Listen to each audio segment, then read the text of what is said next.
আলহামদুলিল্লাহ, আমরা বর্তমানে অবস্থান করছি মসজিদে কিবলাতাইন, দুই কিবলার মসজিদ। রাসূল আকরাম সাল্লাল্লাহু আলাইহি সাল্লাম যখন এই স্থানের মধ্যে জোহর অথবা আসরের নামাজ আদায় করতেছেন, এমন সময় রাসূল সাল্লাল্লাহু আলাইহি সাল্লামের ইচ্ছা ছিল কাবা কিবলা যেন মক্কার দিকে হয়। তখন আল্লাহ রাব্বুল আলামিনে সাথে সাথে কিবলা পরিবর্তনের নির্দেশ দিলেন এবং রাসূল সাল্লাল্লাহু আলাইহি সাল্লামের কিবলা পরিবর্তন করে কাবা শরীফের দিকে নামাজ শুরু করলেন।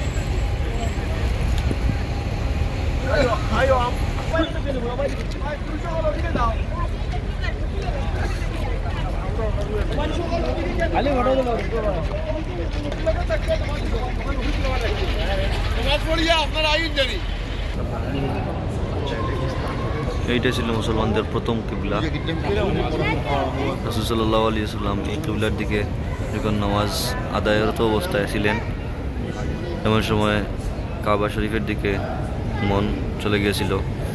আল্লাহ রাব্বুল আলামিনের সাথে সাথে কিবলা পরিবর্তন করে কাবা শরীফের দিকে, অর্থাৎ পশ্চিম দিকে কিবলা পরিবর্তন করে দিলেন। এটা হচ্ছে মুসলমানদের বর্তমান কিবলা, অর্থাৎ আমরা যেটাকে বলি পশ্চিম।